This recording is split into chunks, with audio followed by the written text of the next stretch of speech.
यदि तुम सर्दी की रात में उत्तराखंड की पिंडर नदी के पास से गुजर रहे हो और अचानक ढोलक की आवाज आए और हवा में धुंध भर जाए, तो समझ लो मसान जाग गया है। बचना है तो ये नियम याद रखना। एक मिनट, अरे ये किन नियमों की बातें हो रही है? और ये मसान, ये ना जाने ये कितनी सारी कंफ्यूजन आपके दिमाग में इस टाइम चल रही होगी ना। मैं उनको बता दूं, ये मसान कोई जानवर नहीं, ना ही कोई इंसान है। ये पानी का एक ऐसा खूंखार भूत है। इसने अगर आपको देख लिया है और ठान लिया है कि अगर वो आपको शिकार बना के रहेगा, तो आपको भगवान और इन नियमों के अलावा और कोई नहीं बचा सकता। अगर आप ऐसी सिचुएशन में फंसे हो, आपको इन नियमों का पालन जरूर करना होगा। यदि तुम सर्दी की रात में उत्तराखंड की पिंडर नदी के पास से गुजर रहे हो और अचानक ढोलक की आवाज आए और हवा में धुंध भर जाए, तो समझ लो मसान जाग गया है। बचना है तो ये नियम याद रखना। रूल 1, अगर तुम्हें तुम्हारे छोटे भाई की आवाज नदी के दूसरी तरफ से सुनाई दे, तो उसका पीछा मत करना।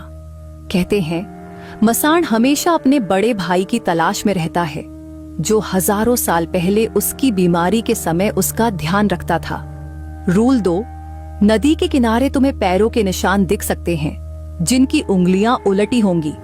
उन्हें मिटा देना, और जितनी बार दिखे उतनी बार मिटाना। वो तुम्हारे करीब आने की कोशिश कर रहा है। उसे जितना दूर रख सको उतना ही बेहतर है। रूल 3, अगर हवा अचानक गर्म हो जाए, धुंध और गहरी हो जाए और ढोलक की आवाज तेज होने लगे, तो समझ लो वह बहुत पास आ चुका है। याद रखना, ढोलक की आवाज की उलटी दिशा में भागना ही एकमात्र रास्ता है जो तुम्हें बचा सकता है। रूल 4, और अगर वह तुम्हें पकड़ भी ले, तो तुम्हें बुलाने के लिए वह तुम्हारी पीठ पर 3 बार हाथ थपथपाएगा। कभी पीछे मत मुड़ना। कुछ भी सुनो, कोई जवाब मत देना। सांस रोक लेना, आंखें बंद रखना। तब वह पीछे हट जाएगा और तुम्हें अकेला छोड़ देगा। और जब तुम आंख खोलोगे, तुम अपने घर पर होगे।